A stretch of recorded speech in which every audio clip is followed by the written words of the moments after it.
Hola, muy buenas noches para todos nuestros amigos y seguidores de Rigorífico Poesía. Es un gusto para mí poder estar el día de hoy con ustedes nuevamente y con un invitado después de cerca de unos 3 meses más o menos que no teníamos tertulia. Y bueno, hoy tenemos un invitado, él es el escritor, es Fabián Mauricio Martínez y bueno, nos estará por aquí acompañando y estaremos compartiendo experiencias acerca de su vida como artista, como escritor, como periodista y estaremos hablando de su obra. Vamos a esperar por aquí que se pueda ir conectando y de esa manera poder iniciar esta tertulia y poder conocer un poquito más de nuestro invitado. Entonces, gracias por acompañarnos aquí en esta tertulia.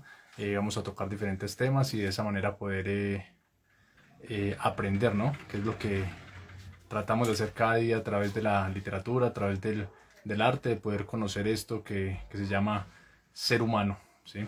Entonces, vamos a ver si por aquí ya se está conectando nuestro invitado y de esa manera poder enviarle la invitación para que podamos iniciar y de esa manera poder recorrer cada uno de los diferentes puntos que hemos escogido para la tertulia el día de hoy. Entonces, en esa medida, pues vamos a conocer de diferentes temas, ¿no? Vamos a hablar sobre también su último libro, El encanto podrido de Bogotá, un libro con 11 cuentos y de diferentes géneros literarios, de ficción, de realismo sucio, eh, de nostálgicos, ¿sí? Algunos cuentos un poco nauseabundos, podríamos decir de alguna manera, eh, diferentes escenarios donde se desarrollan estos cuentos. Entonces vamos a esperar por aquí que se pueda conectar nuestro invitado y de esa manera poder iniciar la tertulia. Él es periodista, es licenciado en español y literatura también.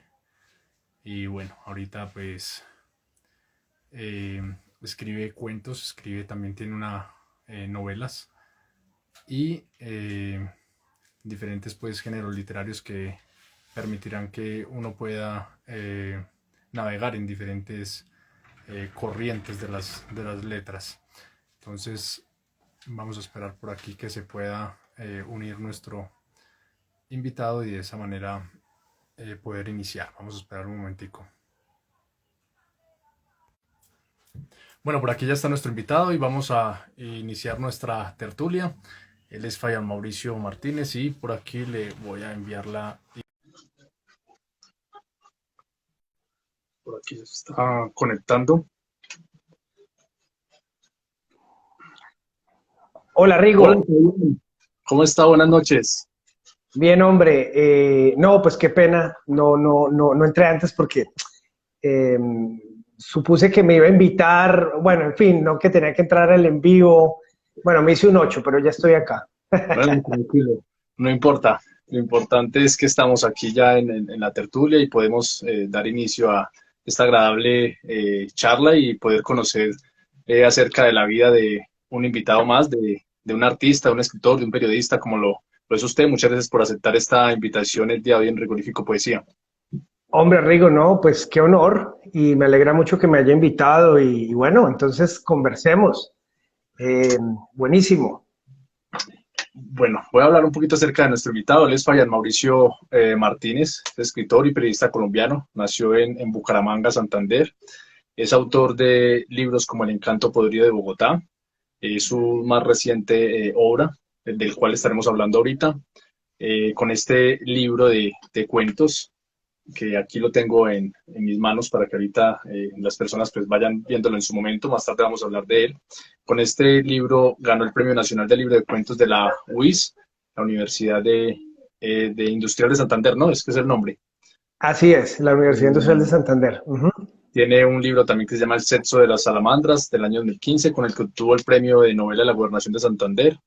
Cuervos en la ventana el año 2013, Una ciudad llamada Bucaramanga en el año 2010 y Me llamo José Antonio Galán del año 2010. En 2020 ganó el premio de Crónica Ciudad de Bogotá. En 2017 fue seleccionado por la Fundación GAO como ganador de la beca de periodismo cultural Gabriel García Márquez. En 2015 fue finalista del quinto premio latinoamericano de crónica Nuevas Plumas y en 2012 ganó el premio de cuento de la Gobernación de Cundinamarca y en 2008 el premio nacional del cuento RCN. Bueno, muy bien. Entonces, Fabián, hablemos un poquito sobre los inicios, ¿sí? De un poquito de usted, bueno, ya sabemos que nació en Bucaramanga. Háblenos si usted tuvo influencia en su familia de parte de artística, algún familiar escritor o pintor, o bueno, de esta área.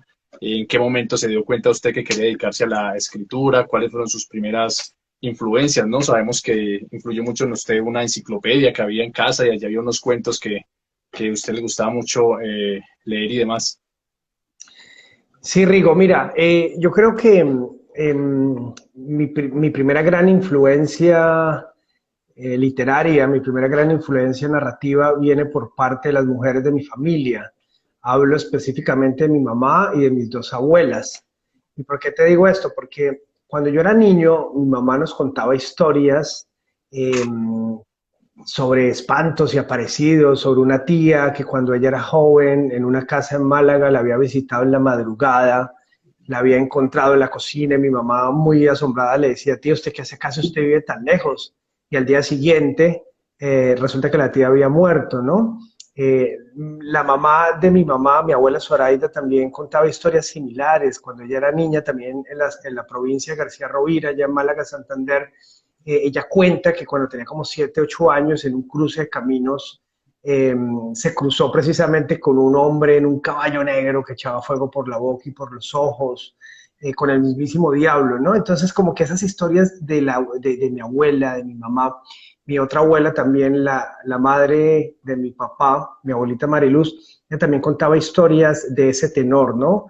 Con brujas que la asediaban en las noches, cuando ella era niña, cuando era adolescente, que llegaban al techo de su casa allá en el Tolima y la molestaban, ¿no? Aleteaban, escuchaba carcajadas en medio de la noche y eran como historias de espantos, ¿cierto? Que venían por parte como de mi familia y alrededor de esas historias pues venían también todas las historias que tenían que ver con la violencia política, ¿no? Digamos allá en Málaga, Santander, pues era una zona donde había mucha raigambre conservadora, pero también había una pugna muy grande con los liberales. Mi abuela, la que te cuento que se le apareció el diablo, dos de sus hermanos fueron asesinados en esas pugnas, digamos, de la violencia política. Entonces, como que todas esas historias, por un lado, fantasmagóricas, del más allá, pues se unían a esas historias muy reales de violencia y un poco como que estas mujeres de mi familia contaban esas historias y las tías también las contaban y los tíos también las contaban. Entonces creo que de ahí como que nace una gran influencia y una fascinación por las historias, ¿no? Por escucharlas y por contarlas. Y particularmente esas historias de terror, esas historias de miedo. Yo creo que todos nosotros, o la mayoría, cuando éramos niños, nos fascinaba escuchar una buena historia de terror que la contara alguna abuela o la contara algún tío. Y a eso pues se suma el hecho de que en mi casa pues mis padres compraron una enciclopedia, que era la enciclopedia del mundo de los niños, que era una enciclopedia que tenía varios volúmenes, ilustrada, divina, y había uno de esos volúmenes que se llamaba Cuentos y Fábulas del Mundo. Y ahí había como una recopilación de cuentos de los hermanos Green, pero también estaban todas las fábulas de Sopo, y había como unas adaptaciones muy chéveres para niños de las leyendas griegas. Entonces, cuando yo era pelado, cuando yo era muy chiquito, digamos como que ese libro me fascinaba, ¿no? Y a mí me encantaba leerlo y releerlo. Entonces ahí conocí la historia del rey Midas y conocí la historia de Eco y conocí también esto, Aladino y la lámpara maravillosa y conocí el hombre de la verruga, una leyenda china. Y digamos que ahí también empieza como esa fascinación ya por las historias literarias escritas. Y yo crecí en un pueblo, Rigo, yo crecí en un pueblo que se llama Guaté, Cundinamarca, que queda a 73 kilómetros de Bogotá. Pues digamos ahí yo pasé toda mi infancia, como desde los 7 a los 11, 12 años. Y ese pueblo también estaba lleno de mucho folclore, ¿no? Digamos como que entre los niños había toda una mitología muy de ese grupo de niños, que en el pueblo cercano llamado Sotataus había una bruja y que en el río se escuchaba la Llorona y que por ahí estaba también, digamos que todas estas leyendas, ¿cierto? Que son muy del folclore colombiano, y eso también estaba, se mezclaba pues con la época de los carros bombas de Pablo Escobar, con la época del narcotráfico, con la época de la toma del Palacio de Justicia, con toda esa época. Entonces, como que toda esa mezcla de historias van formando, digamos, como ese carácter de alguien que después quiere empezar a contar historias influido por, pues, digamos, por todas estas líneas que te estoy contando, ¿no? Digamos como que ese es el inicio. Ya después nos vamos a vivir a Bucaramanga, como a los 12 o 13 años, y eso fue clave porque yo en este pueblo, en Ubaté, yo tenía un grupo de amigos con los cuales éramos muy unidos y éramos unos niños como muy de eso, ¿no? Como muy fantasiosos, pero al mismo tiempo también que nos íbamos de excursión a la montaña, que subíamos la Punta de la Teta, que nos íbamos para el río, y había como una amistad muy silvestre, ¿no? Alrededor como de todas estas cosas naturales. Y yo llego a vivir a Bucaramanga a la edad de 12 años, a hacer sexto, bachillerato, a un colegio eh, totalmente distinto del que yo venía, ¿no? Mucho más citadino, mucho más urbano, con unos compañeros y compañeras pues más sofisticados del pueblerino que yo era, y empiezan como a hacerme bullying, ¿no? Empiezan como a hacerme bullying, que Boyacá, que provinciano, y yo decía, no, pero no sean brutos, Ubaté no queda en Boyacá, Ubaté queda en Cundinamarca, cállese Boyacá, ¿no? Y yo empiezo a sufrir un bullying así, tenaz. Entonces, ¿qué es lo que yo hago? Yo me empiezo a refugiar en las historias también, ¿no? Como que me empiezo a refugiar en la música mucho. Eso también fue decisivo en mi vida, porque en ese momento yo empiezo a escuchar, pues es la eclosión de bandas como Nirvana, como Guns N' Roses, de bandas como R.E.M., y empiezo como a encontrar como en su música un refugio, y me empiezo también a dar cuenta como de las letras, y en ese entonces, si tú recuerdas, Rigo, bueno, pues sale este álbum de Guns N' Roses donde salen un montón de videos, el Use Your Illusion 1 y 2. Me acuerdo mucho que pasaban videos como Don't Cry o November Rain, y en las clases de inglés del colegio había un profesor que afortunadamente nos enseñaba las letras de esas canciones y las estudiábamos. Entonces yo me empiezo a dar cuenta que November Rain es la historia, ¿cierto?, de un amor y un desamor, y viendo el video de alguien que muere poco después del día de su matrimonio, ella muere. Entonces como que todas estas historias trágicas también que vienen de la música me empiezan como a llenar de inspiración, ¿no? Para después más adelante empezar a escribir. Y en el colegio, en ese colegio ya después pasa sexto, séptimo, octavo, por supuesto hago amigos, pero yo recuerdo que en ese colegio la profesora de ética o la profesora de español siempre nos ponía a hacer como representaciones teatrales para presentar cosas, ¿no? Digamos eso, la profesora de ética, presentar un dilema ético. Entonces yo me acuerdo que yo siempre cogía con el grupo de mis compañeros que nos reuníamos, y por mamar gallo yo escribía cualquier historia, ¿no? La historia, entonces ponía a que el padre de familia se inmiscuyera con la empleada de servicio, a que la empleada de servicio se inmiscuyera con el pelado, con el hijo, ¿no? O sea, yo me inventaba unas historias así todas, pues que causaban mucha hilaridad y como mucha gracia entre mis compañeros, y eso a mí me gustaba, y yo lo hacía de puro sollo porque me gustaba hacerlo y nada más. Pero entonces, digamos, echando para atrás es cuando yo digo, bueno, ahí yo empecé, ¿cierto? Y montábamos obras de teatro también para las izadas de bandera, pero por pura mamadera de gallo, ¿sí? Y ya después en 10 y en 11, con un amigo que se llama Darío Cárdenas, que él ahorita es diseñador de modas, nos inventamos un periódico en el colegio que se llamaba Vía Libre, y también fue pasarla bueno, y ahí escribíamos croniquitas y escribíamos cuentos y nos inventábamos entrevistas, y bueno, y ahí sacamos el periódico. Ya después yo me gradué, nos graduamos, cada quien cogió por su camino, y después ya cuando ya entro a la Universidad Industrial de Santander, ahí sí, pues me entero que hay un taller de literatura. Yo primero empecé a estudiar filosofía y me retiré, y después digamos que me cambié a literatura, pero durante los 2 años que estudié filosofía, pues tú sabes, pues esto, las universidades tienen los distintos grupos y colectivos artísticos, entonces está el de teatro, el coro, y había un taller de literatura, un taller de creación literaria. Entonces yo apenas me enteré, inmediatamente me inscribí, y ahí empezó pues toda ya mi aventura con la lectura, ¿no?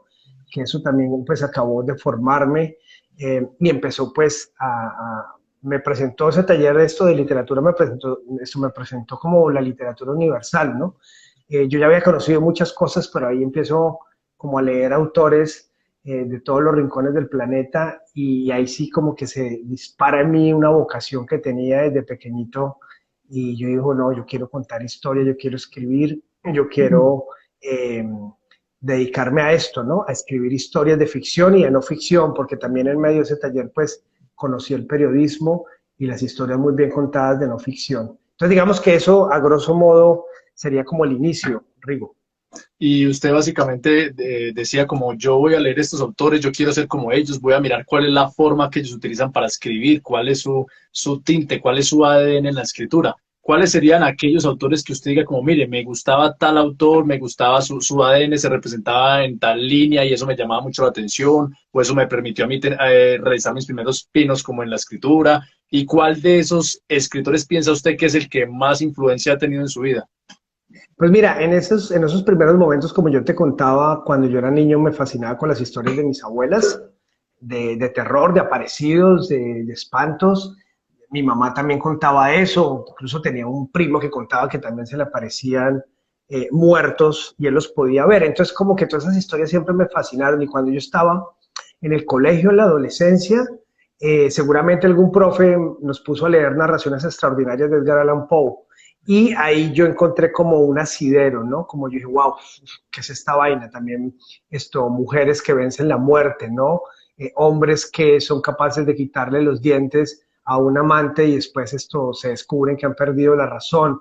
Gatos emparedados en medio de casas después de haber cometido un asesinato. Entonces, un montón de imágenes muy propias del terror que venían de Edgar Allan Poe, que me fascinan y que me empiezan a gustar un montón. Y empiezo a leer a Edgar Allan Poe, digamos, como con mucha dedicación y con mucha pasión. Ya cuando estoy estudiando filosofía en la universidad, en este taller de creación literaria, pues además de Edgar Allan Poe, pues me encuentro con otros autores que son maestros del género, como por ejemplo Guy de Maupassant, que es un escritor francés que también hace unas grandes historias de terror, El Orla, por ejemplo, que es un clásico, y encuentro también en Sheridan Le Fanu, este escritor inglés, que es el que escribe antes de Bram Stoker, que se inventa Drácula. Sheridan Le Fanu pues publica esta novela sobre esta vampiresa que se llama Carmila, y empiezo a darme cuenta que eso es un género o eso es un tipo de escritura que me encanta. Digamos, yo en mi adolescencia me había fascinado con el Drácula de Francis Ford Coppola, con la película que está basada en la novela de Bram Stoker. Me había fascinado también con Entrevista con el vampiro y me ha fascinado también con historias como pues Pesadilla sin fin, como El Exorcista. Y me doy cuenta que eso es un tipo de literatura que me gusta mucho y empiezo pues como a consumirla con mucha fricción, ¿no? Y de hecho, digamos como que mi primer texto que yo publico, cuando estaba por ahí en la UIS en el 2000-2001, que sacamos una revista con ese taller de literatura que se llamaba Umpalá, es un cuento que se llama Las rosas al caer la tarde, que se publicó en esa revista, después simplemente se perdió pues en el paso del tiempo, pero ese cuento era un cuento de terror, era un cuento, digamos, que iba por esa línea bajo la influencia de esos autores que te estoy contando, ¿no? Ya después empiezo a encontrar otro tipo de angustias y de horrores, ya no tanto de orden de espantos y de apariciones o cosas sobrenaturales, sino más bien de orden existencial, que me empieza a llamar mucho la atención, ¿no? Por ejemplo, leo El extranjero de Albert Camus, y eso es un libro que a mí me vuela la cabeza porque entiendo que lo que Mercier Marceau siente en el libro y experimenta de alguna manera, yo también lo había sentido y experimentado en la parte de mi vida, ¿no? Cuando no me encontraba con un grupo de gente o con mi propia familia o con mis propios padres, sino me sentía extranjero de la propia existencia. Entonces empiezo a encontrar también en los existencialistas otro tipo de horror que no era sobrenatural, pero que también era igual de interesante y de real. Y por ahí derecho, pues empiezo a leer a Sábato, por ejemplo, ¿no? Y me encuentro con El túnel, y me encuentro con Sobre héroes y tumbas, y encuentro también ese existencialismo, pero ya como aterrizado a Sudamérica, y quedo completamente fascinado también. Entonces también esa es otra línea que empiezo como a desarrollar. En mi primer libro publicado en una ciudad llamada Bucaramanga, el protagonista está tratando de escribir un libro de cuentos y él como que padece esta crisis existencial, ¿no? Y estos horrores y estas angustias, y que viene muy de la influencia, pues, de estos autores también existencialistas, ¿no? Entonces creo que por ahí arranca toda la aventura literaria en mi caso. Y aquí algo bien importante, por ejemplo, cuando alguien me dice como, ay, quiero leer, como qué libros me recomienda, y hay una cita que dice como, lee lo que te guste hasta que ames leer. Entonces lo primero que yo hago es decirle como a usted qué temas le llaman la atención. Entonces, como de acuerdo a ese tema, sugerir algunos libros, ¿sí? Que puede leer la persona, pero aquí pasa lo mismo que un atleta, ¿no? Como no puede, por ejemplo, un pesista, como no puede intentar levantar unas pesas de 150 kilos, empiece primero con 5 kilos, 10 kilos, 15 kilos, y precisamente eso hablaba con un escritor, ¿sí? Que hace poco leí este libro, que se llama Aquel verano indio, del autor Andrés Candela, él vive en Francia, y en algún momento estuvo aquí invitado en Rigorífico Poesía, y precisamente él me decía, mire, Rigo, ese libro es literatura básica, es de aquellos libros que alguien que no tenga el hábito de leer puede coger ese libro y empezar a leer, y es como para entretener, para disfrutar, no es muy pesado, entonces uno no va a recomendar a una persona que no tiene alguien que no tiene el hábito de leer, como venga, lea Los Miserables, venga, lea Cien años de soledad de una vez, venga, lea El Príncipe de Maquiavelo, bueno, y libros que son más pesados, más académicos. Entonces hay libros que uno tiene que empezar a digerir y más como por entretener y que la persona vaya cogiendo el hábito. Y más adelante, ya lo que debe haber, me gustan mucho esas palabras de Fernando Sabater en un libro de él que se llama La aventura de pensar, donde él dice que el propósito de la literatura tiene que cumplir con dos cosas: que haya literatura, que es lo primero que acabé de hablar, ¿no? El entretenimiento, el poder disfrutar, el aprender historias, lo narrativo, y también lo filosófico. Y básicamente la cita dice, la filosofía suele ser aburrida, de expresión reiterativa, porque tiene que mostrar todos los argumentos y los pasos que se siguen. La literatura, en cambio, es más rápida y elíptica, pero a veces carece de temas verdaderamente duraderos. Cuando se combinan ambas cosas, los temas de la filosofía que son duraderos y que siguen conmoviendo e interesando a lo largo de los siglos, con la forma de la literatura, se producen esas grandes obras que son formalmente literarias y en su contenido filosóficas, como las obras de Shakespeare, como El Quijote, así como las obras que estudia Santayana en Tres poetas filósofos. Y todo esto para decirle a Fabián cuáles son aquellos libros primeros que debe tomar alguien, ¿sí? Teniendo como base como cuál es la temática que a usted le gusta. Y esos libros suaves, ligeros, que alguien puede entretenerse y después ir avanzando como en libros ya más pesados académicamente o con filosofía y con esta combinación. Y usted que estudió 2 años de filosofía, pues muy chévere esta combinación acá que hace Sabater. Sí, mira, Rigo, ahora tú me haces pensar en algo. Cuando yo estaba en el colegio y cuando estaba, digamos, muy joven, pues esta fascinación por las historias de terror y esta fascinación por leer a Edgar Allan Poe y posteriormente a Guy de Maupassant y a Sheridan Le Fanu, mm, un poco como que, porque eso era lo que me encantaba y porque también venía muy de la mano con la música, ¿no? Y ahorita hace un rato yo como que te contaba que grupos como Nirvana, Guns N' Roses, Pearl Jam, en el 92, cuando yo llego a vivir a Bucaramanga, me salvaron la vida, porque el aislamiento era tan tremendo de pasar del pueblo a esta ciudad, que yo me sentí absolutamente solo, incomprendido, y en la música encontré como ese refugio que me salvó la vida. Y me vuelvo fanático, pues, del rock y posteriormente del metal, y empiezo también a escuchar bandas un poco más pesadas, ¿no? Y más oscuras. Y me empiezo a fascinar también con el arte de estas bandas. Entonces encuentro, por ejemplo, en bandas de black metal como Cradle of Field, y ahí encuentro que hay referencias a Edgar Allan Poe, que hay referencias a Maupassant, que hay referencias como a estos autores, a Howard Phillips Lovecraft también. Entonces encuentro allí como una relación y un diálogo también con mi alma, que era lo que en ese momento necesitaba, ¿no? Yo me acuerdo que en el colegio, pues por el canon curricular, a mí me pusieron a leer en séptimo, me pusieron a leer estos 100 años de soledad. Yo tenía 12 años. Yo me acuerdo que yo leí 100 años de soledad, pues obligado, odié 100 años de soledad, me pareció un asco de novela. Yo decía, ¿pero qué es esta vaina? Y años después, muchos años después, frente al pelotón de fusilamiento, me encuentro con 100 años de soledad en la universidad y me obsesiona, me vuela la cabeza, se convierte en uno de mis libros favoritos. Y lo leo, digamos, con una pasión y con una entrega que no puedo parar de leer. y era porque en el momento que lo leí en el colegio, pues nada tenía que ver con mi alma, ¿no? Nada tenía que ver con mis gustos, nada tenía que ver con ese Fabián que estaba buscando otras cosas. Ya en la universidad, cuando me encuentro con Cien años de soledad, lo que te digo, digamos, el asombro es algo que no cesa y yo no puedo parar de leer ese libro y se convierte en uno de mis libros favoritos y hoy en día también es uno de mis libros favoritos y lo he releído 3 veces, Cien años de soledad, porque es una gran obra y de la cual uno siempre tiene que aprender además. Entonces yo creo que uno debe leer, como tú bien decías hace un rato, lo que se corresponda, digamos, con su alma, ¿no? Lo que se corresponda con lo que uno desea en ese momento. Y cuando uno arranca, sí que más, ¿no? Porque cuando uno, por ejemplo, le pone un libro con 13 años, 12 años, como Cien años de soledad, de alguna manera lo que están haciendo es prohibiéndoselo, ¿no? Porque uno tal vez en ese momento no le interesa la crónica, ¿cierto?, desaforada de una familia absolutamente desquiciada que puebla o que cuenta la historia de un continente con todas sus guerras y con todos los intríngulis y con todas las historias de amor y locura que hay en ese libro. Uno está pensando en otras cosas y como además es una imposición académica, pues menos, ¿no? Ya después, cuando yo lo leo, ya como que yo estoy en un momento en mi vida en la cual puedo interlocutar con Cien años de soledad y se convierte pues en un símbolo también de esas grandes lecturas que uno debe hacer, de esas grandes aventuras literarias que uno debe emprender.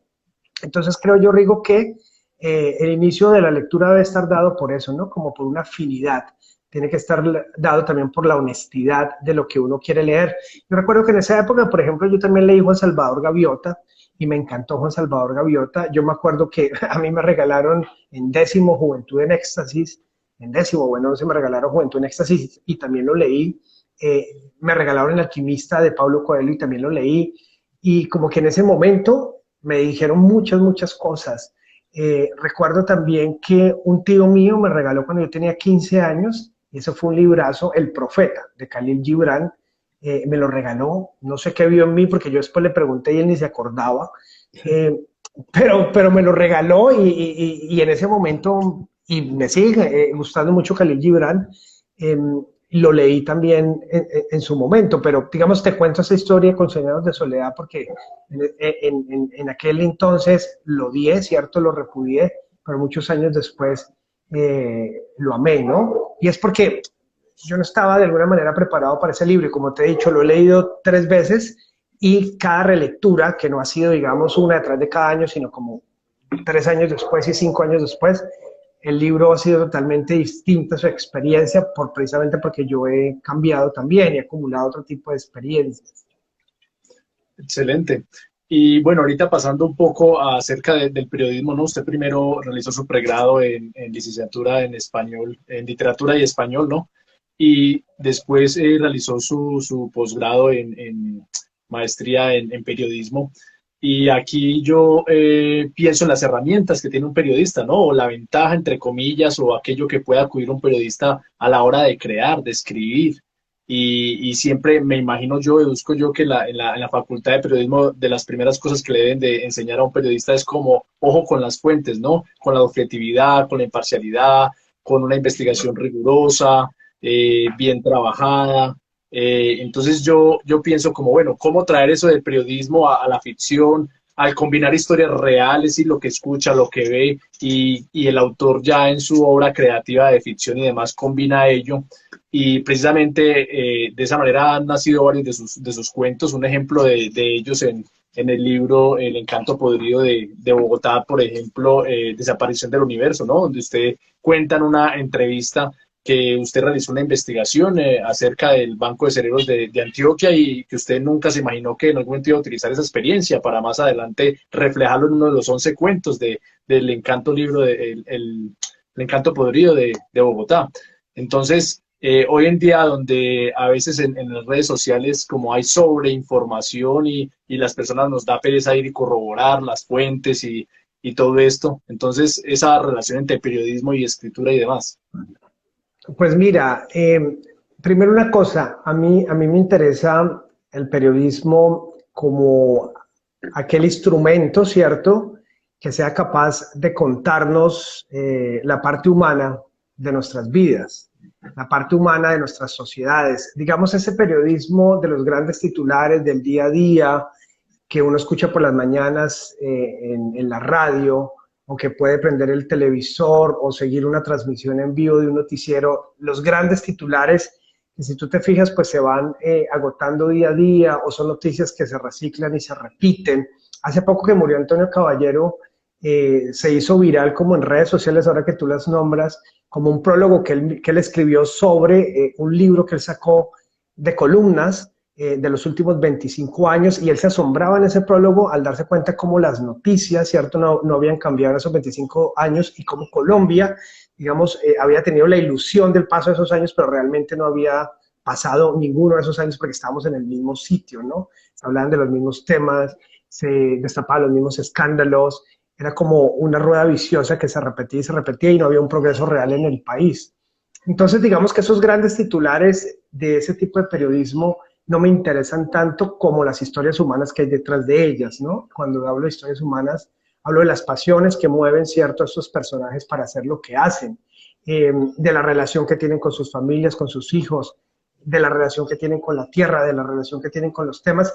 Ese es el periodismo que a mí me interesa y que me ha interesado, y que por eso termino haciendo la maestría en periodismo. Y ese es el tipo de historias que cuando yo he hecho periodismo me interesa contar, más de crónica, que van con la idea de revelar esa parte humana que nos compone a todos y que nos es común además. Entonces, claro, ya desde la técnica periodística, sin duda, las fuentes humanas, las fuentes bibliográficas, las fuentes documentales, pues son imprescindibles para realizar un reportaje, para realizar una crónica, para realizar un perfil, que son como los tres géneros que más me gustan del periodismo. Y precisamente en esas investigaciones yo me he encontrado con este fenómeno que en periodismo se conoce como serendipia, ¿no? Que es como el encontrar cosas que no esperabas dentro de la investigación, que después te resuelven la misma investigación, pero en el ámbito de la ficción. Entonces, por ejemplo, cuando yo estaba haciendo este reportaje sobre el Banco de Cerebros de la Universidad de Antioquia para una revista, y era un reportaje sobre como Medellín y la ciencia, ¿no? Entonces, yo tenía que escoger como las historias de Medellín y la ciencia, y yo había escuchado sobre el Banco de Cerebros de la Universidad de Antioquia y quería contar esa historia, ¿no? Entonces, por supuesto, me voy para Medellín, hago todas las citas previas, contacto a la gente, termino yendo al Banco de Cerebros de la UDEA, y allí pues termino entrevistando a unos neurocirujanos, al director del Banco de Cerebros. Estoy todo un día con ellos allá, los acompaño a abrir neveras, a sacar baldes con cerebros, a abrirlos, a clasificarlos, a destazarlos, y yo, digamos que cuento la historia periodísticamente para esta revista, y ahí se acabó, listo, eso salió publicado. Pasan los meses y estoy escribiendo El Encanto Podrido de Bogotá, y cuando estoy escribiendo uno de los cuentos, que se llama Desaparición del Universo, estoy contando la historia de una pareja que está en una exposición de arte y está, digamos, como viendo una exposición o una muestra que muestra, valga la redundancia, este matrimonio entre el arte y la tecnología, y entonces empiezan a ocurrir un montón de situaciones extrañas en medio de la exposición, y al final pues como que pues hay un desenlace inesperado que me lo da, Rigo, esa experiencia periodística que había tenido el Banco de Cerebros de la Universidad de Antioquia. Como que en el momento que estoy escribiendo el cuento, que es pura ficción, es un cuento además surrealista, llega a mí esa experiencia del Banco de Cerebros, y de manera natural, ¿cierto? Como que lo conecto con la historia de ficción y termino dándole un desenlace que viene directamente de una investigación real, con fuente documental, con experiencia mía del Banco de Cerebros de la Universidad de Antioquia. Entonces, digamos que ahí fue, como te digo, más bien como un hallazgo fortuito, fue más bien como serendipia pura, y termina el periodismo sirviéndome para la historia de ficción, ¿no? Digamos, en ese caso particular. Y ahora, por ejemplo, todo el trabajo que hay detrás de la escritura, ¿no? Para algunas personas como escribir 2, 3, 4, 5 páginas, 10, 15, 20 páginas es muy rápido. Otros dicen como no, lo más difícil de la escritura es la corrección y es más las hojas que uno bota, lo que reescribe y demás para el producto final. Y en este cuento de más o menos unas 14 páginas, ¿no? Del que estamos hablando, Vemos, por ejemplo, que usted dedicó todo un día, ¿no? Para reseñar esto en el reportaje que estaba realizando. Y cómo se da esta escritura, ¿es fácil, es fluida? ¿O hay momentos donde, por ejemplo, dice como no, voy a dejar acá en esta página porque no tengo más inspiración, o de corrido escribe el cuento? Más o menos, ¿cómo es como ese proceso de escribir?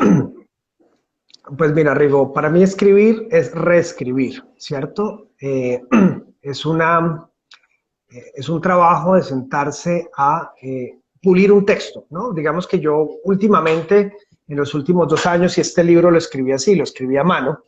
Entonces lo primero que hice fue escribir a mano en unos cuadernos que tengo la historia en el primer borrador, ¿no? Y eso es prácticamente, tengo la historia, sé de qué va y empiezo a escribirla y la escribo a mano y la escribo a mano y ya después eso lo paso a Word y empiezo a trabajarlo una y otra vez para darle la forma al lenguaje que yo quiero que tenga, ¿no? Y para alcanzar, digamos, ese decantamiento, ¿cierto? Esa precisión, para alcanzar que las palabras digan lo que yo quiero que digan, pero pues teniendo en cuenta lo que significan, pues hay un trabajo artesanal que me exige como escritor pulir el lenguaje, pulir las frases, revisar una y otra vez el párrafo, revisar una y otra vez la hoja, revisar una y otra vez el desenlace y el final. Y hay otra cosa que yo también hago cuando estoy escribiendo algo de más largo aliento, y es un pararle bolas a un consejo que dio Ernest Hemingway en su tiempo. Y Ernest Hemingway decía que siempre era muy provechoso para un escritor en su jornada de trabajo que cuando terminara supiera el otro día por dónde seguir, ¿no? Entonces como que yo termino hoy a la hora que sea y mañana voy a continuar escribiendo, pero paro en el momento en que sé cómo voy a continuar mañana.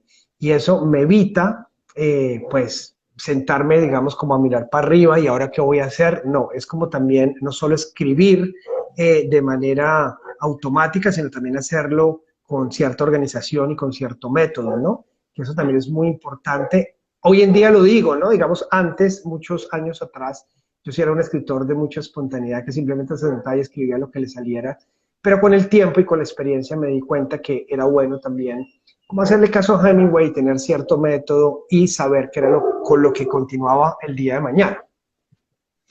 Y por ejemplo, hay algunos escritores que dicen como no, yo al final termino extasiado, como he tenido que despellejar cada letra, cada palabra, releer y ya a lo último termino que no quiero volver a saber de eso que escribí, lo dejo allí y no vuelvo a retroceder, no vuelvo a leer ese cuento, no vuelvo a leer esa novela.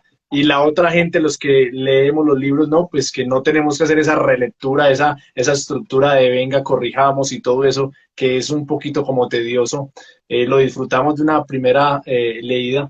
En el caso de Fabián, puede disfrutar de sus propios cuentos, volverlos a leer y disfrutarlos como la primera vez que los escribió, o tal vez de pronto como aquellas amas de casa, aquellas mamás que cocinan y dicen como no, es que a mí la comida que yo hago no me sabe tan rica y los otros comensales sí, pero yo no quiero de la misma comida que yo hago, o cómo lo ve Fabián. Pues mira, yo mientras estoy escribiendo el proyecto, escribiendo el libro, releo, leo, releo, corrijo, mejor dicho, como un obsesivo, y lo hago una y otra vez, a pesar de que esté cansado ya de volver a leer este capítulo, de volver a leer este cuento, pero lo hago porque sé que hace parte, digamos, de ese trabajo, de esa tenacidad que se debe tener para que pues, la escritura quede pues, de la mejor manera posible, ¿cierto? Pero una vez que yo ya he publicado, sea revista digital, libro impreso, revista impresa, revista digital, yo procuro ya no leer más eso, ¿sí? Yo procuro ya no leerlo, y esto, eso ya salió de mí, ya se publicó, ya está por ahí en manos de otros lectores, y ya, simplemente lo entrego y me olvido de ello y continúo con el siguiente proyecto, porque creo que eso es importante, no quedarse, ¿cierto?, dando vueltas en el mismo texto y en el mismo texto, porque si no uno se anquilosa y no termina haciendo nada nuevo, y siempre es bueno por proponerse un nuevo reto e ir en busca de otra aventura de escritura, ¿no? Bueno, y ahorita hablemos acerca de este libro, del Encanto Podrido de Bogotá. usted se demoró en una entrevista, usted mencionaba que más o menos 2 años, ¿no? Entre el 2018 y el 2020. En el año 2020 está el concurso del cuento en la Universidad de WIS, ¿sí? Y antes de hablar de ese proceso de la premiación, de cuántos participaron, cómo fue todo este proceso, hablemos del título, ¿no? ¿No? Del encanto podrido de Bogotá y la paradoja, ¿no? Porque habla de encanto y podrido. Hay una paradoja allí, un juego con estas dos palabras. Y usted en algún momento decía como, esto me hace recordar a Baudelaire, ¿no? Porque él habla, por ejemplo, de que lo bello tiene su estado de descomposición, por ejemplo, y como lo podrido puede tener su belleza. Entonces hay esta paradoja y también yo recordé allí en algún momento un libro de Mario Mendoza que se llama La melancolía de los feos, donde hay un capítulo, una parte donde habla acerca de la belleza y esa condenación de lo que es la belleza para alguien que fisiológicamente la sociedad ve como bello. Entonces dice cuál es el karma, cuál es el peso que tiene que llevar fisiológico de alguien que es bello porque va envejeciendo, entonces su figura bonita, su retrato en el espejo, ese narciso va a ir envejeciendo, le va a llegar la enfermedad, entonces habla como de todo estas, lo contrapuesto, ¿no? Entonces, háblenos un poquito acerca de esto de Baudelaire y de este juego de palabras, el encanto, podrido y todo esto de que en lo podrido está la belleza, dentro de la belleza también hay su contrario. Claro, sí, fíjate que como tú bien lo acabas de decir, hay una armonía de contrarios, ¿no? Digamos, en todo. Nosotros siempre tendemos a verlo todo de manera dual, ¿cierto? Viejo, joven, negro, blanco, bueno, todo lo vemos de manera dual, la muerte, la vida, eh, pero cuando uno, por ejemplo, empieza a observar a lo largo de la vida, se da cuenta que el nacimiento y la muerte están unidos, se da cuenta que la vejez y la juventud también están unidos. Y esto me hace pensar, una de las primeras lecturas que a mí me tocó mucho fue leer los aforismos de Heráclito, ¿no? El famoso filósofo de Efeso, el famoso filósofo que se refiere al río y que uno no se baña en el mismo río dos veces por el fluir del agua. Y él tenía en sus aforismos la armonía de los contrarios, precisamente, donde decía que el joven contenía al viejo y el viejo contiene también al joven, ¿no? Digamos, la muerte contiene la vida y la vida contiene también la muerte. Entonces, cuando uno como que eh, logra tener como una imagen no dual, sino total, ¿cierto? De las cosas, de la belleza en este caso, pues se da cuenta que los seres y las cosas, por el simple paso del tiempo, ¿cierto? Estamos expuestos al desmoronamiento, estamos expuestos por simple entropía a la decadencia, ¿no?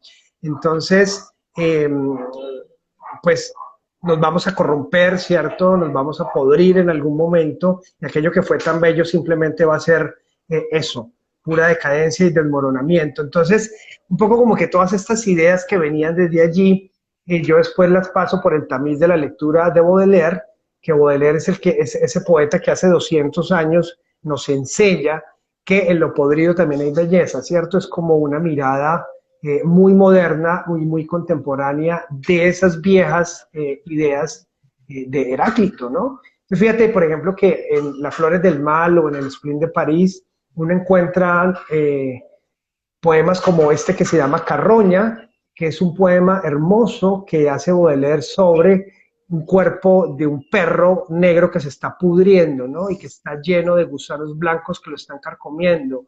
Y él lo describe con tanta belleza que en medio de esa aparente podredumbre, en medio de esa aparente atmósfera nauseabunda, pues hay mucha belleza, ¿no? Y él, como ese poeta tan grande que es Baudelaire, fue capaz de verlo y nos lo transmitió. Entonces, un poco como a partir de eso es que yo tomo como el concepto del encanto podrido de Bogotá, porque, digamos, encanto podrido puede ser contradictorio, pero está apelando eso, a esa armonía de contrarios, ¿no? Es decir, a que una cosa está contenida en la otra y no hay que verla de manera separada. Y un poco como teniendo en cuenta ese concepto, ya claro en mi cabeza, y yo empiezo a escribir los cuentos Rigo, pues es como que digo, bueno, si yo observo esto en el entretenimiento, ¿cierto? Si yo observo esto en el hedonismo de la sociedad, entonces gracias a eso surgen cuentos como Bogotá y Road Trip, ¿no? ¿Qué harían unos extranjeros en una ciudad como Bogotá pagando un tour underground que los lleva a asistir a cosas terribles, pero al mismo tiempo ellos lo disfrutan, ¿no? Porque, digamos, el hedonismo va más allá de cualquier moral y ellos lo único que quieren es disfrutar a partir de un dinero que ellos pagan. También al observar cómo este concepto en las relaciones humanas, ¿no? Cómo se puede acabar una relación de pareja que sigue por la fuerza de la inercia de la costumbre, pero que hace rato, digamos, para utilizar la palabra del título, pues se pudrió. Entonces, un poco como que a partir de ahí yo arranco con la escritura de los cuentos, porque yo sí tenía muy claro, Rigo, que el libro se llamaba así. A mí ese título, digamos que me llegó, yo lo tuve muy claro antes de escribir cualquiera de los cuentos. Yo sabía que el libro se iba a llamar El encanto podrido de Bogotá y sabía además que iba a ser de ciertos cuentos, cada uno de género distinto, porque quería como que esa fuera la propuesta estética del libro y a partir de ese concepto empiezo a desarrollar los cuentos y, digamos, observando el concepto en cada uno de ellos, pues para tratar de darle respuesta a el amor, al hedonismo, al horror, a qué pasaría si sucede el fin del mundo en Bogotá, etcétera, etcétera, etcétera. Y ahora, en el libro, en El encanto podrido de Bogotá, ¿no? En estos 11 cuentos que trata de diferentes géneros literarios, como lo acaba de decir Fabián, ¿no? Podemos encontrar ciencia ficción, de terror, fantásticos, cuentos nostálgicos, de realismo sucio. Y en algún momento Fabián decía, mire, cuando me dieron el premio, ¿no? En este premio de la Universidad UIS, ¿no? Que participó en el año 2020 y ganó este premio de cuentos, dice, a lo mejor eso fue lo que llamó la atención del jurado, ¿no? De que había diferentes géneros literarios y tal vez en su momento Fabián lo hizo por querer llegar a diferentes lectores, me imagino yo, o por experimentar con cada una de estas líneas de género literario. Y me imagino yo que según lo que hemos conversado, pues, y lo que hemos visto como el género predilecto, podríamos llamarlo de esta manera, es de terror, ¿no? De esta parte acerca de lo que le gusta a Fabián. Entonces, hablemos acerca de este premio. ¿Cómo fue el concurso? ¿Cuántas personas se postularon? ¿Cuál fue el veredicto del jurado? ¿Cómo vivió este proceso de haber sido el ganador de este importante premio en la Universidad UIS? Pues mira, pues fue muy emocionante, ¿no? Cuando yo me entero de esto hace un año, en diciembre ya va, que fue que me contaron, pues hombre, yo pues muy contento porque yo empiezo a escribir este libro, me dedico durante esos 2 años a hacerlo y cuando ya está el libro listo, pues yo dije, bueno, voy a buscar un concurso para mandarlo y estaba el de la UIS pronto a cerrar, lo envío, pasan unos meses, me llaman y me cuentan que me lo he ganado y pues bueno, estoy muy contento pues porque es una publicación, porque es un premio nacional, porque es un premio que le va a dar notoriedad a la obra, porque va a llegar a varios lectores, porque mira, por ejemplo, gracias a eso estoy hablando hoy contigo, ¿no? Y gracias a eso tú pudiste leer el libro, entonces digamos que fue como una alegría inmensa, una felicidad enorme, porque además yo cuando estudiaba en la UIS, la licenciatura en Español y Literatura, este concurso se lo inventaron en esa época, estamos hablando de 2007, 2006,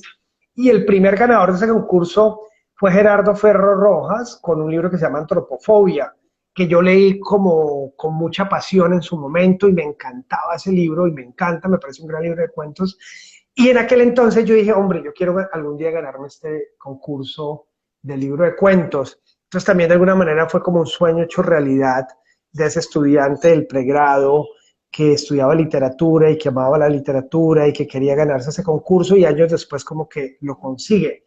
Entonces, digamos, un montón de grandes sensaciones y sobre todo de tener la certeza de que iba a llegar a muchos lectores y sobre todo que la obra iba a tener esa notoriedad que da un concurso o un premio nacional como este, ¿no? Y uno de los cuentos que más me gustó a mí, el número uno, ¿no? Que de hecho lleva el título del libro, ¿no? El encanto podrido de Bogotá. Me llamó la atención los protagonistas, ¿no? Entre comillas, dos ñeros, ¿no? Porque en ningún momento se menciona el nombre, ya usted me corregirá si me equivoco, pero en ningún momento vi el nombre de estos dos personajes y son, entre comillas, dos ñeros, dos habitantes de la calle y están conversando y los protagonistas son tres animalitos, ¿no? Dos perros, Mats, Rastica y la gatica, ¿no? Guaricha, y cuenta cómo llegó a su vida, este ñero, entre comillas, dice cómo llegaron estos animalitos a su vida y pudieron darle la salvación, ¿no? Como ese motivo de poder vivir, entre comillas, porque los habitantes de la calle, entre paréntesis, pues ellos viven solos, ¿no? Como son rechazados por la sociedad generalmente, no solo por su aspecto fisiológico o el olor o bueno, el aspecto que tienen, sino por su condición de lo que hacen, ¿no? Como son etiquetados.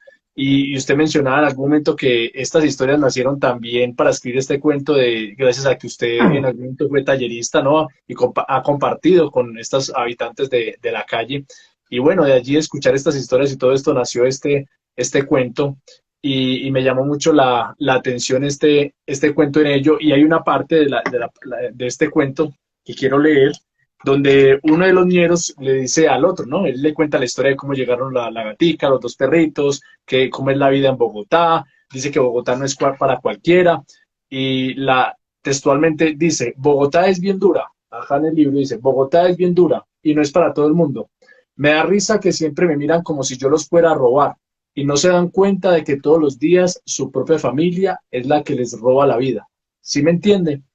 Entonces yo pensaba, sí, a veces eso como la etiqueta, ¿no? Como un habitante de la calle, pues lo primero como me va a robar o es drogadicto y demás, pero también estás a nivel de familia o a nivel emocional o a nivel intelectual o a manera de felicidad entre las familias también se da esto de robar y qué es robar. Entonces lo coloco uno a reflexionar un poquito en cuanto a esto. Entonces, ¿usted cómo percibe el tema de la cultura, de esta frase que me llamó mucho la atención? No, a veces la familia también lo roba a uno y no se da cuenta. Entonces, ¿qué estaba pensando usted en ese momento cuando escribió esas líneas y una experiencia con todos estos habitantes de la calle como en su condición de tallerista?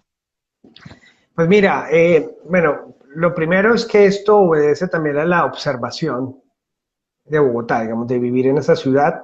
Yo he vivido allá por 11 años, más de 11 años, y pues en Bogotá hay miles de habitantes de calle, ¿no? Hay miles de personas que viven en la calle, son miles, es que es impresionante, y en el centro, que fue un lugar en el que yo viví también durante mucho tiempo, pues los hay más. Entonces, como mi libro trataba sobre la ciudad de Bogotá, yo quería que sí o sí uno de los cuentos tuviese como protagonista a una persona de la calle.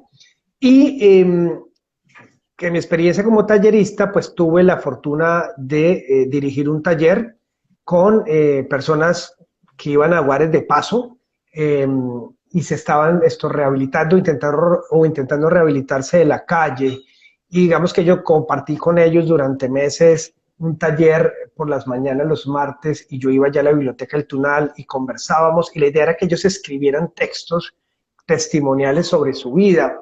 Muy pocos lo terminaron haciendo, pero los que lo terminaron haciendo se publicaron los textos en la Biblioteca Digital de Bogotá y me conmovieron muchos sus historias, porque la mayoría de ellos vivía en la calle, tenía serias adicciones con el bazuco, tenía serias adicciones con el alcohol, vivían totalmente abandonados de sí mismos, de alguna manera se autosaboteaban y se rechazaban a sí mismos de manera constante, y cuando uno hablaba con ellos a lo largo de las semanas, pues la mayoría tenía como un background muy similar, que era que la mamá los había abandonado cuando eran niños, o el papá los había abandonado cuando eran niños, o eran huérfanos, algunos de ellos eran incluso hijos de personas que habían muerto en el Bronx después de tenerlos, ¿cierto? Por sus adicciones o por una riña callejera. Entonces era una situación de mucho abandono y ellos mismos como que tenían una gran decepción por las familias, por la estructura de la familia, y las veían con mucha ojeriza, por lo mismo que ellos habían vivido. Entonces un poco tal vez esa cita que tú acabas de hacer tiene que ver con todo eso que te estoy diciendo, ¿no? Que es como tratar de contar la historia de estas personas que sufren un abandono muy grande en una ciudad que también los rechaza, y ellos por pura defensa, por instinto de supervivencia, también rechazan a las personas que los rechazan a ellos, y de alguna manera rechazan sus familias y sus estructuras familiares porque ellos mismos nunca las han tenido, ¿no? Y en algún momento como el ñero le dice al otro como, mire, gracias a estos peluditos yo pude ver el encanto poderío de Bogotá y seguir adelante. Y allí yo hago un paralelo con Fabián, ¿no? Él dice que yo crecí en Cundinamarca, mis primeros años en Cundinamarca, después fui a Bucaramanga más o menos a los 12, 13 años, viví en Bogotá por 13 años más o menos, ahora está viviendo en la costa, entonces ese paralelo entre diferentes culturas, ¿no? Estas tres partes son diferentes culturas a nivel dentro de Colombia. Y yo le pregunto a Fabián cuál es el encanto de cada una de estas partes, ¿no? De hecho, en el primer libro de Bucaranada, ¿no? Una ciudad llamada Bucaranada, se llama así el título, ¿cierto? Sí, así es. En alguna entrevista, Fabián decía como realmente fue una diatriba, ¿no? Porque en ese momento que yo vivía en Bucaramanga, no había tantos espacios culturales, o era, en palabras de Fabián, como dice, muy plana la ciudad. Ahora ya ha cambiado, pero yo lo que traté de hacer es como un exorcismo a través de este libro. Entonces, si pudiéramos ver el encanto de cada una de estas partes, ¿no? De Cundinamarca, donde usted tuvo sus primeros años, de Bucaramanga y después en Bogotá, ahora en la costa, ¿cuál sería ese algo particular o ese encanto de cada uno de estos sectores en su formación, como, no solo como escritor, sino como persona? Pues mira, hay algo que a mí me interesa, Rigo, y que tiene que ver como con esos vivir en distintos lugares, ¿no? Yo además de estos lugares que tú nombras, pues tuve la oportunidad de vivir también en Estados Unidos un tiempo y de vivir en Alemania otro tiempo. Y un poco lo que yo buscaba, así como lo he buscado en la literatura y lo he buscado en el cine, es como la universalidad de las historias, y esa universalidad se cuenta en el amor, se cuenta en la muerte, se cuenta en la soledad, se cuenta en los recuerdos, obviamente cada uno con su sabor local, ¿no? Es decir, si vas a contar una historia de amor que sucede en las montañas de Santander, que sucede en cierto pueblo de Santander, pues eso va a tener un color local, va a tener unas características culturales propias de esa región, a que si cuentas una historia de amor eh, que ocurra en Berlín, Alemania, o que ocurra en Bogotá, ¿cierto? En un barrio del sur de la ciudad, eh, van a cambiar las características socioculturales, van a cambiar las características de contexto, pero digamos esa relación de amor, desamor, ¿no? Como ese binomio que no hay que verlos separados, sino que son la misma cosa, o esa relación entre los hermanos, esa relación entre los padres y los hijos, pues digamos que es la que me interesa contar al final del día. Y creo que allí reside el encanto, que finalmente es un encanto que va más allá de cualquier geografía, sino que se marca más en lo humano, ¿no? Y allí recuerdo uno de los cuentos, ¿no? De precisamente de protagonistas, una mujer en Bogotá y el otro personaje en Alemania, ¿no? Este cuento que se llama Mariposas en el clítoris y es muy interesante, ¿no? Para que las personas que ven esta tertulia puedan comprar el libro y puedan disfrutar de cada uno de estos cuentos. ¿En dónde encuentran el libro? ¿Cómo se adquiere el libro? Por favor, recuérdenos, Fabián. Pues mira, Rigo, hay dos maneras. La primera es que, pues, si les interesa comprar el libro de manera física, lo pueden hacer pidiéndolo a alguna de estas dos páginas que ya les voy a decir y eso les llega a la puerta de su casa.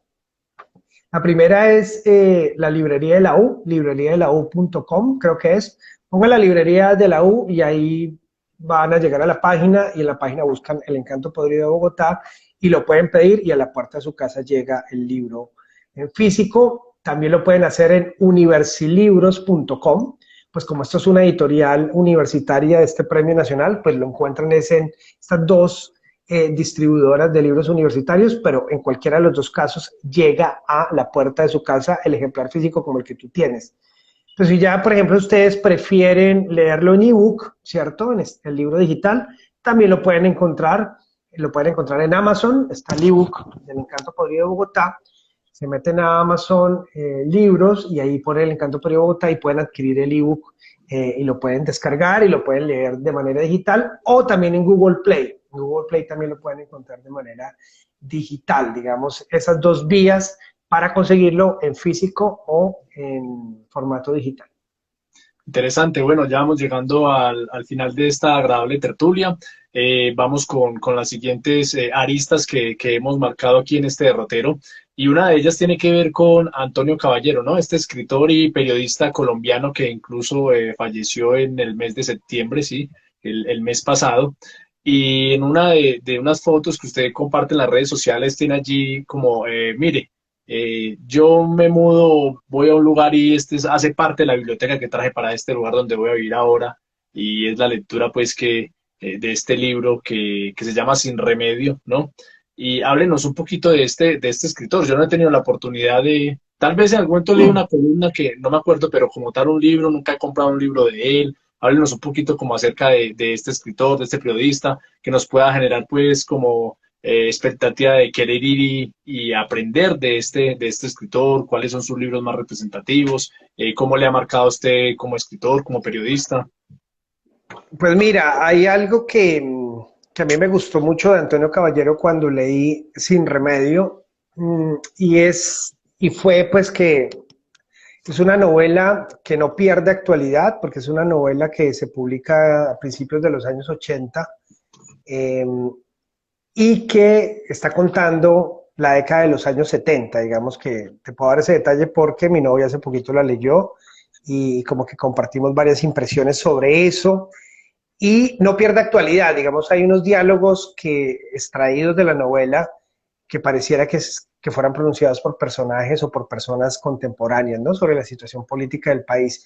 Pero a mí lo que más me gustó de Sin Remedio fue precisamente como ese espíritu de vagabundo que tiene el personaje principal, ¿no?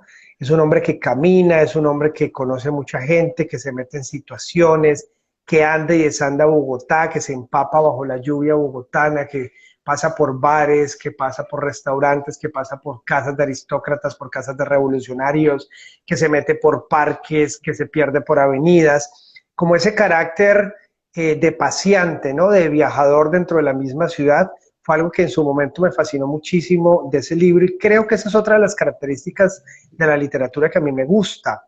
Fíjate que ahorita yo también nombraba a Baudelaire, hablábamos de Baudelaire, y Baudelaire, digamos que él escribe sobre ese autor que se interna en una ciudad, en los bajos y los altos fondos, precisamente para descubrirla y a su vez después narrarla, ¿no? El flaneur, el paseador, el que camina, el que tiene dos buenos pares de piernas para descubrir la ciudad a punta de curiosidad, ¿no? A punta de darse, de querer saber qué es lo que ocurre, qué es lo que está pasando. Y digamos que esta novela, Sin Remedio, digamos que está marcada mucho como por eso, pero también por un desencanto que tiene el personaje principal. Es un personaje que a pesar de que se aventura y busca cosas, pareciera que nunca encontrara, digamos, un sentido de la vida. Y de ahí también el título, ¿no? Las cosas no tienen remedio. Hay una frase que él repite mucho en la novela, que las cosas se parecen a las cosas, ¿no? Las cosas siempre se parecen a las cosas, como para dar a entender ese sinsentido también que atraviesa la vida de las personas, sobre todo cuando son personajes urbanos y citadinos.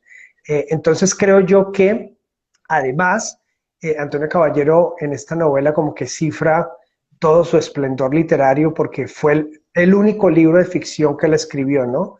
Digamos, además de sus magníficas columnas, no solo de actualidad política y críticas mordaces a la misma, sino esas magníficas columnas que él escribió sobre arte, sobre pintura, sobre literatura, que también vale la pena leer y observar. Pero esta novela Sin Remedio, pues es única en su producción, porque vuelvo y te digo, fue fue el único libro de ficción que él publicó mientras vivió.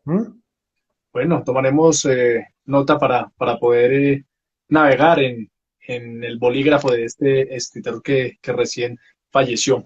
Bueno, ya para ir terminando con unos 3 puntos más, y uno de ellos tal vez que puede ser tabú, no sé, o por lo menos para personas como yo que nunca hemos leído, instruido, conocido de esto. Hay alguien muy cercano para usted que usted cariñosamente dice como cabrita de fuego, ¿no? Y yo investigando y yo en mi posición, en mi ratico de periodista, de acudir a fuentes y demás, pues me di cuenta que esta persona pues es periodista, ¿sí? Y me llamó la atención que tiene que ver con todo este tema del tarot y como esta parte espiritual y que hizo unos talleres o cursos y demás con algunas personas importantes en este medio. Entonces hablemos un poquito acerca de esto del tarot, cómo es compartir con una persona de esta parte espiritual, si usted ha arraigado parte de esto para su formación como escritor, creencias, cuáles son como los mitos, si discrepa con algo de esto, o simplemente o lo comparte, o lo respeta pero no lo comparte, o cómo es vivir esta experiencia. No, mira, Rigo, pues mi cabrita de fuego es María Alexandra Cabrera, que es mi pareja, sí, con la que yo vivo y comparto mi vida, y que estuviste investigando. Y pues María Alexandra, pues ella tiene una cuenta que se llama Tarot Alexa, esencial, y es autora de un libro maravilloso que se llama El Camino del Tarot, que publicó Planeta este año, y pues que lo consigues en cualquier librería, y es una aproximación muy interesante, muy genuina a los arcanos mayores del tarot, ¿no? Y los arcanos mayores del tarot, más allá de toda la mitología que se ha tejido alrededor de ellos, son arquetipos. A mí me encantan especialmente por eso, ¿no? Porque, digamos, si tú revisas los arcanos mayores del tarot, vas a encontrar al loco. Ahorita que estábamos hablando de habitantes de calle, el loco, el rebelde, el que va en contravía de la sociedad, que uno puede poner en un libro como El Encanto Podrido de Bogotá, que es un habitante de calle que, digamos, está totalmente desligado de cualquier convención social. Bueno, ese es el loco del tarot, ¿no? También si tú, por ejemplo, miras en los arcanos mayores, vas a encontrar al ermitaño, que es este hombre sabio, que uno también puede encontrar fácilmente en grandes producciones culturales como, no sé, El Señor de los Anillos, y entonces el ermitaño puede ser Gandalf. Entonces, a mí me interesa mucho el tarot de eso, ¿no? Digamos, como esos arquetipos que son como esos patrones del inconsciente colectivo, de tu mente y de la mía, que están ahí y que han permanecido en las historias de todos los pueblos, ¿no? Porque hemos últimamente estado leyendo a Joseph Campbell con el héroe de las mil caras, y él explica muy bien, digamos, todos estos patrones que coinciden en la China o en la India, pero también en América y también en la antigua Grecia, sobre historias arquetípicas que de alguna manera nos cuentan quiénes somos desde la antigüedad, ¿no? Esas búsquedas del alma, esas búsquedas humanas, esas aventuras que siempre hemos emprendido. Por eso es que todavía nosotros seguimos leyendo historias como la Odisea o la Divina Comedia, y nos siguen diciendo tantísimas cosas, a pesar de que han pasado siglos y siglos y siglos, porque nos están hablando precisamente del alma humana, de ese viaje, de esa aventura. Y ahí en esa misma línea se instala el tarot. Entonces, para mí el tarot es una herramienta que me ayuda a entenderme profundamente y a entender mi relación con la vida y mis búsquedas y demás. Y también que me ayuda como escritor a componer lo que estoy escribiendo. De hecho, ahorita el libro que yo estoy escribiendo, he empleado el tarot también para su composición, y pues ha sido realmente como una aventura extraordinaria. Bueno, interesante toda esta temática también. Y ya para terminar, se me vino a la mente como un tema mucho que, pues, si uno escucha por allí, pues, qué mejor no preguntarle opinión a alguien que es licenciado en literatura, o un periodista, y todo esto que tiene que ver con el tema del lenguaje inclusivo. Yo por allí escuchaba en algún momento a alguien que utilizaba, bueno, recientemente por mi condición de abogado estaba leyendo una sentencia, y en esta sentencia la Corte Constitucional, en las consideraciones, en la parte previa a la providencia, manifestaba como, mire, de aquí en adelante los sustantivos masculinos genéricos se van a entender que hace alusión tanto a mujeres como a hombres, independientemente sin distinguir del sexo, ¿sí? Entonces, vamos a seguir las recomendaciones de la RAI, no vamos a estar diciendo como hombre, mujer, no, vamos a entender los sustantivos masculinos genéricos como que abarca ambos. Entonces uno a veces, o por lo menos yo, escuchar a alguien que dice, ahorita saben que es que todes, que no dicen todos, sino que todes, que no dicen hijos, sino que hijes, y bueno, y unas cosas que para mí ya eso está rayando pues como en el absurdo, y como que ya, ¿usted qué piensa en cuanto a todo esto del lenguaje inclusivo y demás, o qué proporción le da, o bueno? No, digamos que lo que yo pienso sobre este tema es que el lenguaje es político, y el lenguaje también representa pues precisamente esas causas políticas de inclusión, y el lenguaje sí ha sido excluyente en ese aspecto, ¿no? Es decir, en dejar a un lado, digamos, lo femenino o lo no binario, y me parece que es muy válido que hoy en día se esté pugnando precisamente para que el lenguaje sea inclusivo, ¿no? Digamos que no tengo ningún problema en decir buenos días para todos y para todas, ¿no? Creo yo que digamos que eso me quita 2 segundos de mi tiempo y que incluyo a ese género femenino tantas veces, digamos, excluido políticamente y culturalmente de tantas cosas. Entonces, para mí es muy válido y además importante y relevante, digamos, esta discusión.